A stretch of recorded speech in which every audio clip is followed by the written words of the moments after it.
नमस्कार। हरे राधे हरे कृष्ण। मित्रों, आज आपको दिखा रहे हैं भारतवर्ष के प्रमुख धार्मिक शहर मथुरा के समीप भगवान श्री कृष्ण की ब्रजभूमि, जहाँ पर उन्होंने अपने बाल सखाओं के साथ कई क्रीड़ाएँ खेली हैं और गोपियों के साथ विभिन्न तरह की रास लीलाएँ रची हैं। वहीं पर एक इस समय विश्व प्रसिद्ध मंदिर का निर्माण हुआ है, जिसको प्रेम मंदिर के नाम से जाना जाता है। और यह मंदिर राधा और कृष्ण के जो अद्वितीय अद्भुत आध्यात्मिक प्रेम था, जिसको पूरे जगत ने स्वीकार किया, माना, उसका अनुसरण किया, इसलिए इस मंदिर का नाम प्रेम मंदिर रखा गया है। इस मंदिर की स्थापना विश्व प्रसिद्ध कथावाचक गीता श्रीमद् भगवद गीता के मर्मज्ञ विद्वान, कृष्ण कथा के अंतर्राष्ट्रीय वाचक आदरणीय कृपालु जी महाराज ने करी है।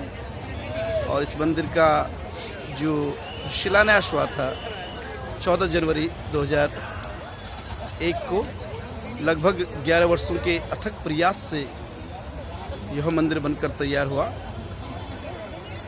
और वर्ष 2012 में इस मंदिर का लोकार्पण हुआ।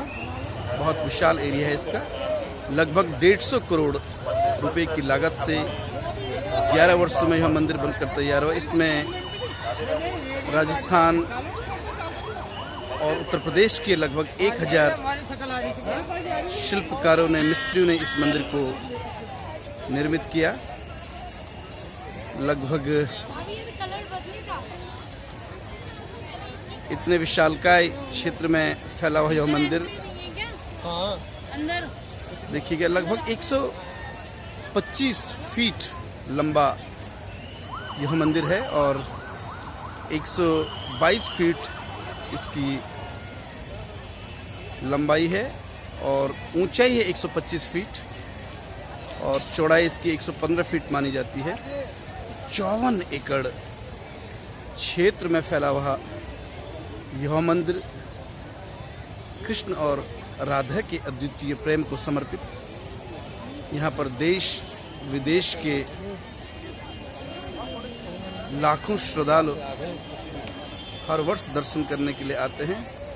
खास तौर पर शाम को इसका विहंगम दृश्य, जो इसका आध्यात्मिक वातावरण है, जो भक्तिमय वातावरण है, इसको महसूस करने के लिए और न सिर्फ राधा और कृष्ण के प्रेम की उस दिव्य भावना की अनुभूति के लिए, बल्कि यहाँ पर कुछ देर सुकून के पल साधना के रूप में भी यहाँ पर काटते हैं। अद्भुत दृश्य आप इस मंदिर का, विभिन्न तरह की रोशनी में नहाया हुआ यह मंदिर, प्रेम मंदिर जिसको आप कहते हैं, कृपालु जी महाराज के अथक प्रयासों के, उनकी संदृष्टि का बेहतरीन नमूना। और इस मंदिर को देख करके आप कहीं न कहीं जो दिल्ली में अक्षरधाम मंदिर हैं या कीर्ति मंदिर है वृंदावन में ही, या इस्कॉन का मंदिर है जो वृंदावन में ही स्थित है, उसकी कुछ याद दिलाती है। और हम कह सकते हैं परंपरा और आधुनिकता का बेहतरीन नमूना या प्राचीन भारतीय शैली का जो पुनर्जागरण का जो जीता जागता उदाहरण है, उसको आप इस मंदिर के यहाँ देख सकते हैं। यहाँ पर देखिए आप कालिया नाग को किस तरह से झांकियों के माध्यम से दिखा गया है। एक क्लोजअप शॉट आपको दिखाया जाएगा। ये भगवान श्री कृष्ण का, क्योंकि ब्रजभूमि रही है, यहाँ पर भगवान कृष्ण के जीवन से जुड़े हुए हजारों वृत्तांत हैं। उनमें से एक यह है कि भगवान श्री कृष्ण कालिया नाग से 5 दिन तक यमुना नदी के अंदर संघर्ष करते हैं, युद्ध करते हैं, अंततः विजय प्राप्त करते हैं। तो उसकी एक झांकी आप यहाँ पर देख रहे हैं।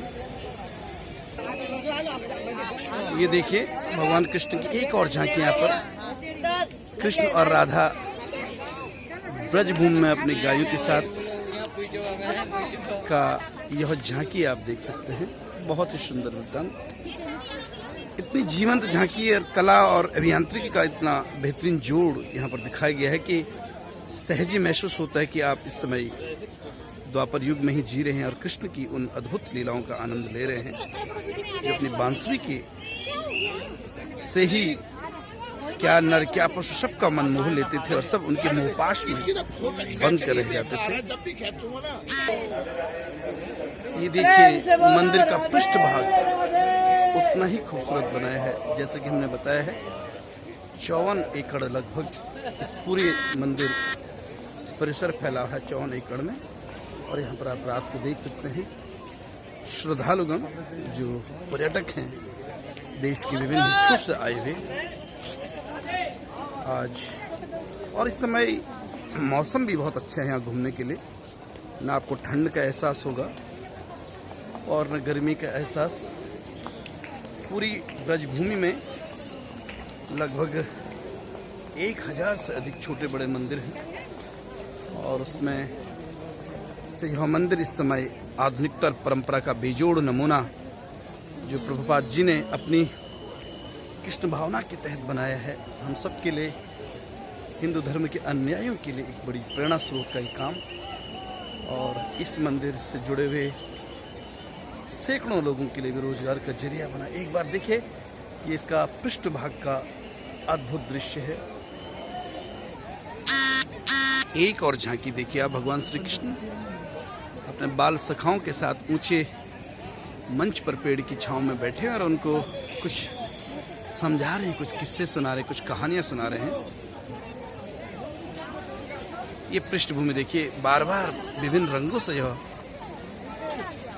सजाया जा रहा है। उसमें अलग अलग रंगों से इसको दिखाया गया है। उस पर अलग अलग रंग, हर एक निश्चित समय के बाद मंदिर का रंग कृत्रिम तरीके से की लाइट और रोशनी से बदल जाता है। रात को भी सैकड़ों पर्यटक इस पूरे क्षेत्र का आनंद लेते हुए भगवान श्री कृष्ण की यह नृत्य मुद्रा, जहाँ पर वो पूरे आह्लादित होकर के नृत्य कर रहे हैं अपनी बांसुरी के साथ। बहुत ही अद्भुत दृश्य यहाँ पर आप देख सकते हैं। साथ ही साथ आप यहाँ पर देखें युगल विहार उपाहार गृह, दर्शकों के लिए, भक्तों के लिए भोजन की भी शुद्ध शाकाहारी सात्विक भोजन की व्यवस्था भी यहाँ पर की जा रही। इस तरह की सैकड़ों झांकियों आपको इस पूरे मंदिर परिसर में देखने को मिलेगी।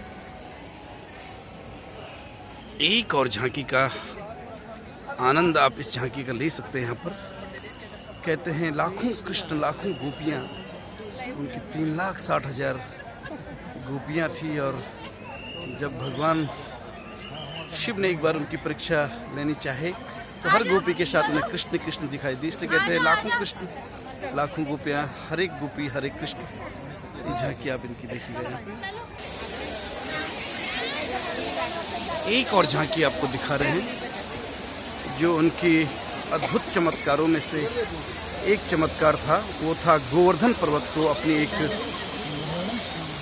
कनिष्क उंगली पर उठाना और पूरे वृंदावन वासियों की, नंद नगर के लोगों की रक्षा करना। तो उसकी एक शानदार झांकी दिखाई गई है यहाँ पर। आप देखिए किस तरह से पूरे उस दृश्य को जीवंत किया गया है यहाँ पर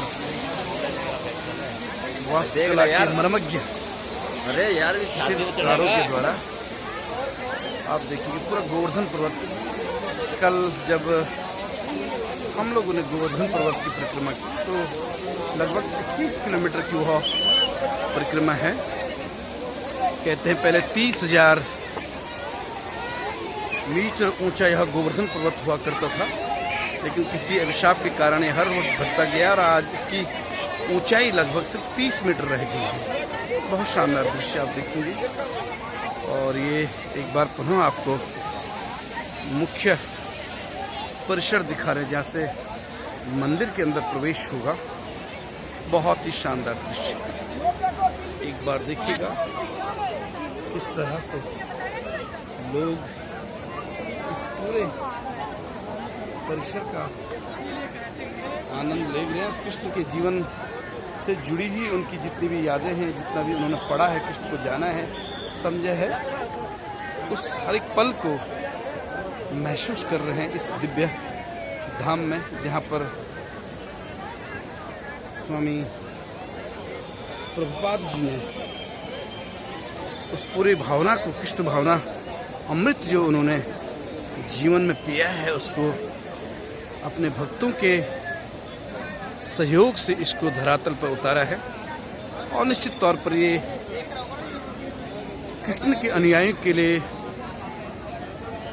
एक अंतर्राष्ट्रीय स्तर का धाम बनकर उभर रहा है। और जो भी लोग मथुरा, वृंदावन, गोकुल धाम, नंदनगर की यात्रा करते हैं, उनकी अंतिम यात्रा इस मंदिर में मत्था टेक कर ही पूरी होती है। तो बहुत बहुत धन्यवाद आप सबका।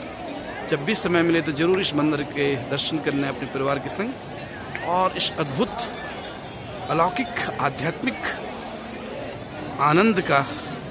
आनंद को महसूस कीजिए यहाँ पर।